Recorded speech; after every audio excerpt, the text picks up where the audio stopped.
Hey everyone, welcome back to Corporate Decoder, where we dive into the money moves of big companies and try to make sense of all the complicated stuff for you.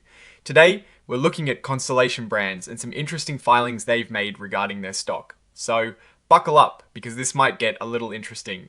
And if you appreciate getting straight insights from corporate documents, make sure you are subscribed. We also have a Discord community linked in the description below. Come join the conversation. Alright, so get this, Constellation Brands, the folks behind popular drinks like Corona and Modelo, have filed some paperwork with the Securities and Exchange Commission, or CC as most people call it.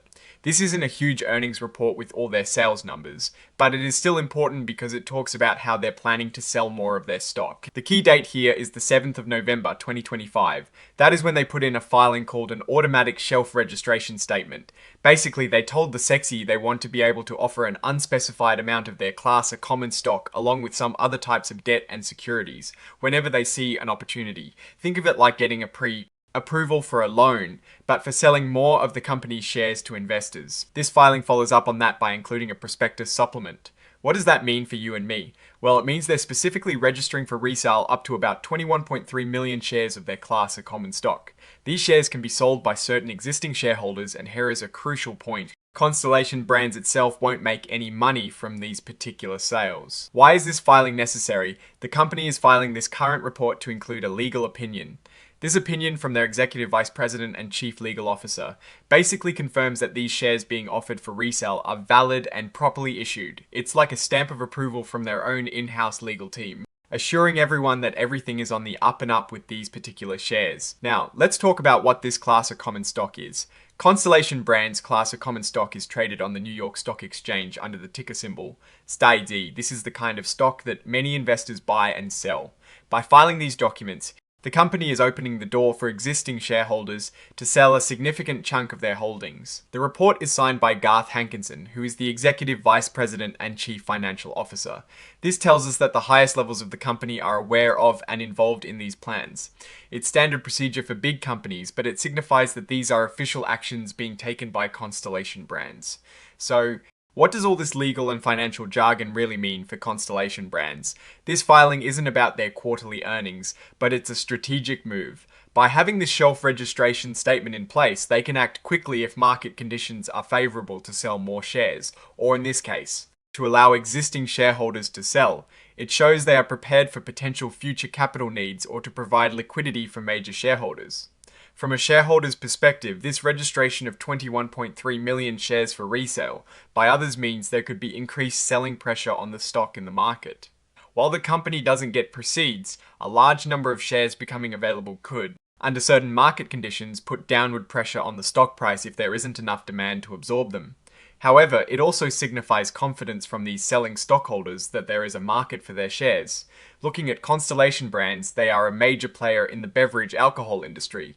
They have a strong portfolio that includes beer, wine, and spirits. Their success is tied to consumer trends, marketing prowess, and effective distribution. This type of filing doesn't directly reflect their operational performance, but it's a sign of maturity and preparedness in managing their capital structure and shareholder base. They are essentially making it easier for large blocks of stock to change hands, which can be a normal part of a mature company's life cycle. One thing to consider is why these specific shareholders are looking to sell. It could be for diversification, to fund other ventures, or simply to realize profits. It does not necessarily indicate a lack of faith in the company's future, but it is something investors should be aware of as a potential factor influencing the stock's short-term price movements. The company itself is not issuing new shares here. It's facilitating the movement of existing shares. In essence, Constellation Brands is making its stock more accessible for trading by a larger group of investors, and providing an exit for some of its current shareholders. It's a behind-the-scenes maneuver that supports the broader market for its stock. Now, looking at these filings from a broader perspective, Constellation Brands appears to be playing a strategic game of financial flexibility. They are making sure that if they or their major stakeholders need to move a large block of stock, the legal framework is already in place. This doesn't tell us about day-to-day sales of Corona or how well their new products are doing, but it's a critical piece of how publicly traded companies manage their ownership and capital. So, what is my take on this? Constellation Brands is a well-established company, and this filing is more about financial engineering and shareholder management than operational performance. The key is that the company is prepared to facilitate the movement of its stock. The risk for investors is potential downward pressure on the stock price if the selling of these 21.3 million shares is not met with sufficient buying interest. However, the strength of Constellation Brands' popular product lines should, in the long run, provide a solid foundation. It is a sign of a mature company actively managing its shareholder base and offering liquidity. Alright, that is our breakdown of Constellation Brands' latest filing. What's your take on these moves and what they signal for the company's future? Do you think this will impact the STZ stock price significantly? Drop your thoughts in the comments if this analysis was valuable. Hitting that like button really helps, and subscribe for more deep dives. Don't forget to check out the Discord in the description. Thanks for watching. See you next time.